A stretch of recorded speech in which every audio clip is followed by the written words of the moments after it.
इस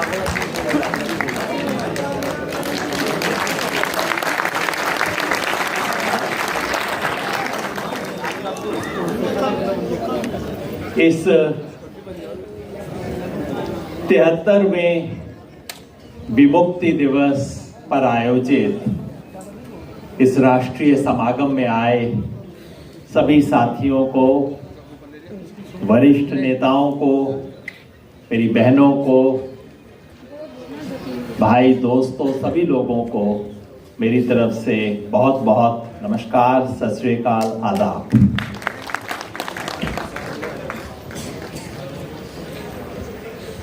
मेरे परिचय में मेरे भाई ने सही बात कही कि बाकी किसी कार्यक्रम में मैं जाऊं या ना जाऊं, अगर विमुक्त घुमंतु समाज का कोई भी कार्यक्रम हो, 5 लोग भी उसमें हो, तो मैं उसमें जरूर जाता हूं।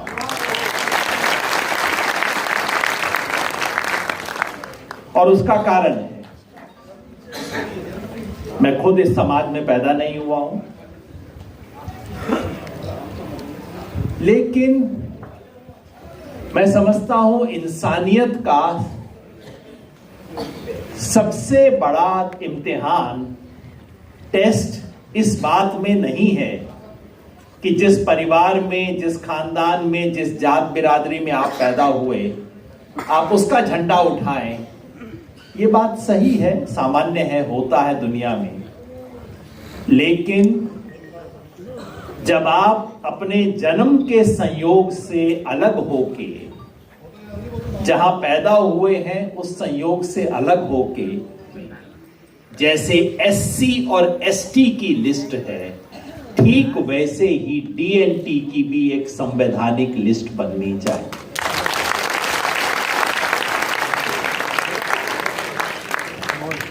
कोई पूछेगा कि लिस्ट बनने से क्या हो जाएगा भाई? आज विमुक्त घुमंतु समाज की सबसे बड़ी ट्रेजेडी ये है कि उसका कोई कागज में वजूद नहीं है। किसी स्टेट में ओबीसी, कोई जाति एससी, कोई कहीं पे एसटी, एससी में है तो एससी में दूसरी जातियां इतनी आगे हैं कि उनके सामने खड़ा ही नहीं हो सकता हो। अगर ओबीसी में है तो उसका मुकाबला उन लोगों से है जिसके पास 10 एकड़ जमीन है, 20 एकड़ जमीन है, वो भी ओबीसी में है, दूसरा भी ओबीसी में है। ये गडरिया लुहार उस 20 एकड़ वाले के साथ कैसे कॉम्पीट करेगा? पहली शर्त किसी भी समाज के संघर्ष की पहली पायदान है कि हमें पहचान मिले, मेरा नाम हो, मेरी अलग कैटेगरी हो, मेरी अलग सूची हो, और मैं कह सकूं कि मेरे वाली सूची के अंदर मेरी अलग से लाइन लगे, और मैं जाके पूछूं, किसी दूसरे की लाइन में पीछे खड़ा ना हो, मैं जाके पूछूं ये मेरे वाली लाइन कहां है, अपने वाली लाइन में जाके।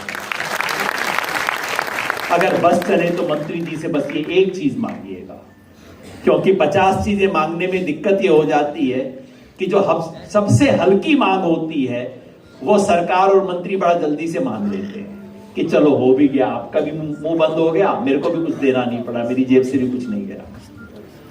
करना यही चाहिए। और ये मैं पार्टी की बात नहीं कह रहा हूं, सच बात ये है, किसी पार्टियों ने इस देश में डीएनटी समुदाय के साथ न्याय नहीं किया। आज जवाहरलाल नेहरू को जरूर याद करना चाहिए क्योंकि विमुक्ति का काम उन्होंने किया, लेकिन एक बार कागज में विमुक्ति करने के बाद जो जमीन पे विमुक्ति होनी चाहिए थी उसका काम किसी ने नहीं किया। वो संघर्ष बाकी है। तो पहली मांग, सबसे पहली चीज जिसकी आवश्यकता है कि डीएनटी की अलग से राष्ट्रीय लेवल पे लिस्ट बने। राज्यों में बनी है, महाराष्ट्र में लिस्ट है, राजस्थान में लिस्ट है, छोटी मोटी चीजें सरकार कुछ अलॉट कर देती है, फाइल का पेट भरने के लिए कुछ छोटे मोटे काम कर देते हैं, मगर राष्ट्रीय स्तर पे जैसे एससी और एसटी, एससी का मतलब क्या है? शेड्यूल्ड कास्ट, पर हम शेड्यूल कास्ट शब्द बोलते बोलते भूल गए हैं शेड्यूल का मतलब क्या है। शेड्यूल का मतलब होता है लिस्ट।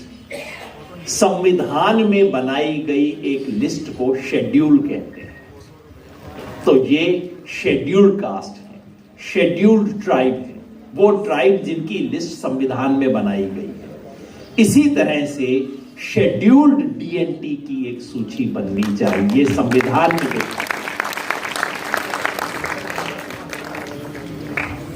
जब तक वो नहीं हो सकता, क्योंकि ये बड़ा काम है, ये बड़ा काम किसी एक मंत्री के हां करने से होगा नहीं। इसके लिए देश के संविधान में एक संशोधन करना पड़ेगा, जिसकी जरूरत है। एससी एसटी के अलावा ओबीसी का हो गया, लेकिन एससी एसटी के अलावा किसी का भी क्लेम बनता था, ओबीसी से भी पहले बनता था, तो वो डीएनटी का क्लेम बनता था, वो नहीं किया गया है। तो इसके लिए संविधान बदलना होगा, लंबा संघर्ष होगा। मैं आपको पहले से बता दूं, आपको कम से कम 50,000 1 लाख लोगों को दिल्ली शहर में लाके बैठना पड़ेगा। जैसे किसान 13 महीने के लिए बैठे थे ना, उसी तरह से आपको भी बैठना पड़ेगा। ये काम कल परसों में होने वाला नहीं है, लंबी लड़ाई है इस चीज की। लेकिन उस लंबी लड़ाई की तैयारी आज से शुरू करनी पड़ेगी। और उसमें पहली मांग आप ये कर सकते हैं कि जहां भी एससी की लिस्ट में डीएनटी है, एसटी की लिस्ट में डीएनटी है, या ओबीसी की लिस्ट में डीएनटी है, उनके लिए एससी के अंदर, एसटी के अंदर या ओबीसी के अंदर एक अलग कैटेगरी, उनका डब्बा, उनका खाना अलग बना दिया जाए। और इस लिहाज से सुप्रीम कोर्ट का अभी पिछले महीने जो फैसला आया है, ये बहुत अच्छा फैसला है, ऐतिहासिक फैसला है।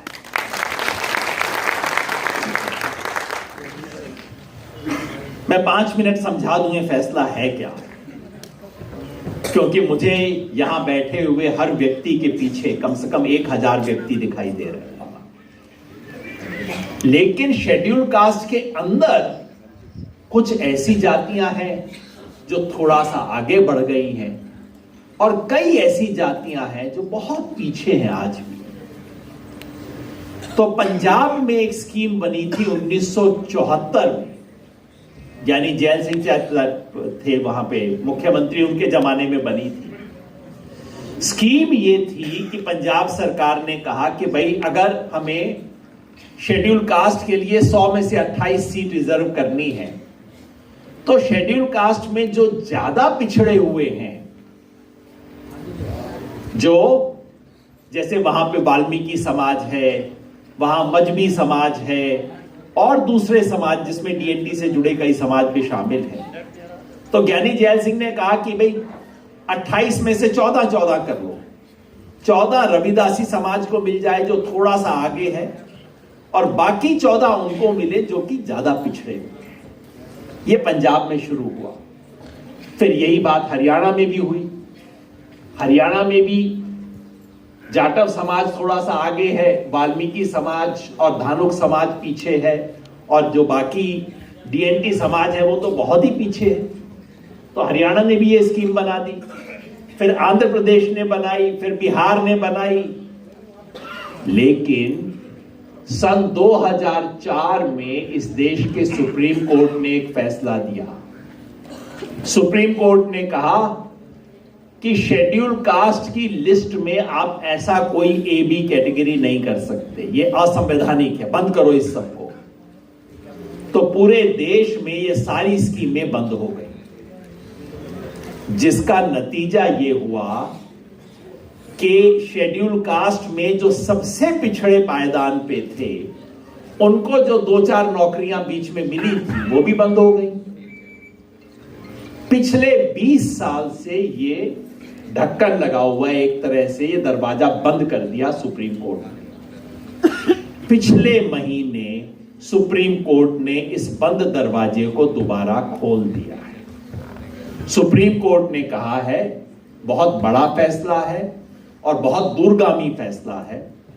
सुप्रीम कोर्ट ने दोबारा दरवाजा खोल दिया और कहा है कि अब कोई भी स्टेट गवर्नमेंट, चाहे पंजाब हो, हरियाणा, राजस्थान, जो भी सरकार हो, अपने राज्य में अगर शेड्यूल कास्ट में कुछ ऐसी जातियां हैं जो बहुत पीछे रह गई हैं, उनके लिए आप अलग से रिजर्वेशन करना चाहते हो तो आप कर सकते हो। इसकी इजाजत दोबारा दी। यह एक ऐतिहासिक फैसला है, बहुत अच्छा फैसला है। दुर्भाग्य से इस देश के कई दलित नेताओं ने इसका विरोध किया है।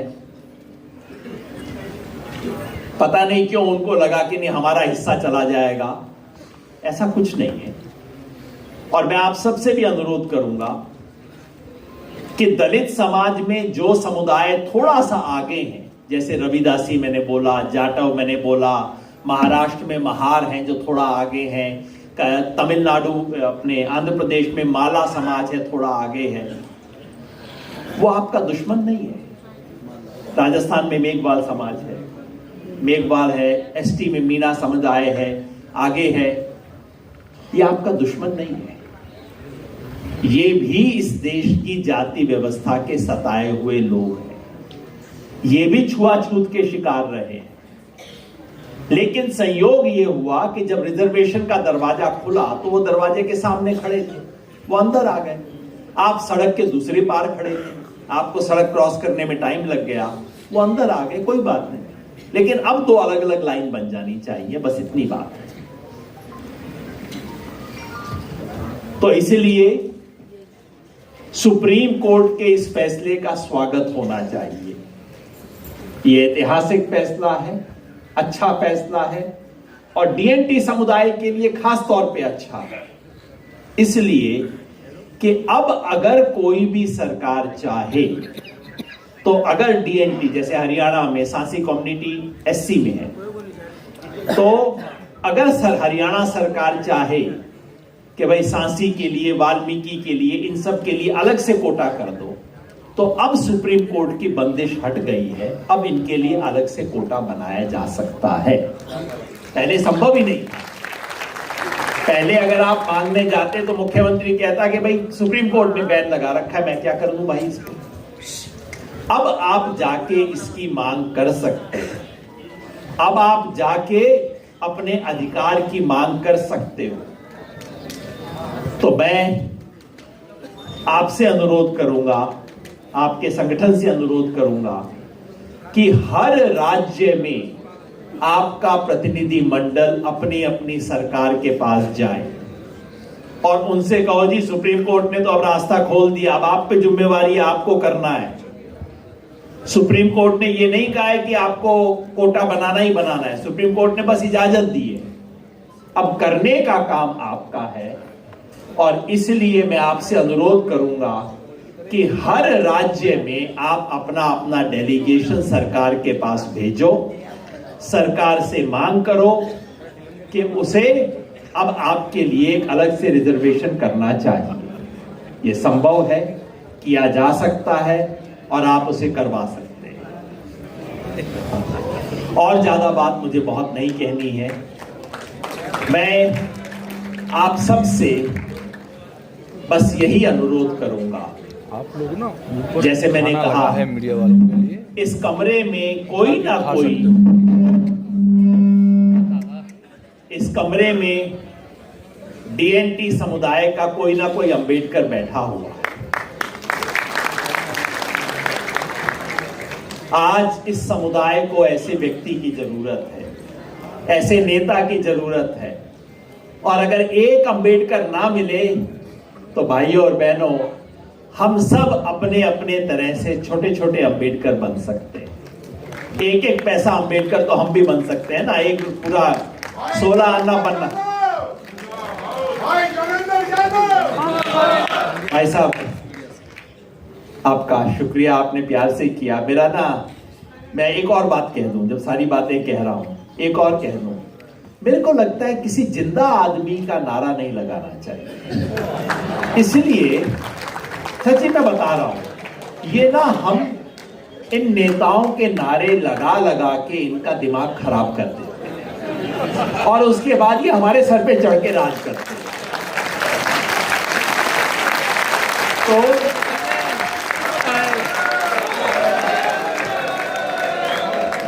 नारा लगे तो बाबा साहब का लगे, फुले का लगे, विमुक्त समाज के जिन लोगों ने शानदार काम किया है उनका लगे। आजकल मैं देखता हूं नेताओं को इतनी जल्दी है कि बेचारे अपने जीते जी अपनी मूर्ति बनवा लेते हैं नेता। मैं कहा भाई मरने का तो इंतजार कर लेते हैं। और एक बात बताऊं भाई साहब, अगर कोई अच्छा काम किया है ना, उसकी परीक्षा तब होती है जब आप इस दुनिया में ना रहो और कोई आपको आपका नाम प्यार से याद करे। वो सच्चा नारा है। आज जब हम बोलते हैं जय भीम, वो सच्चाई का है नारा, है ना। तो नारे वही दे। मैंने शुरुआत अपनी बात की ये कह के की थी कि कागज में, कानून में डीएनटी समुदाय विमुक्त हो,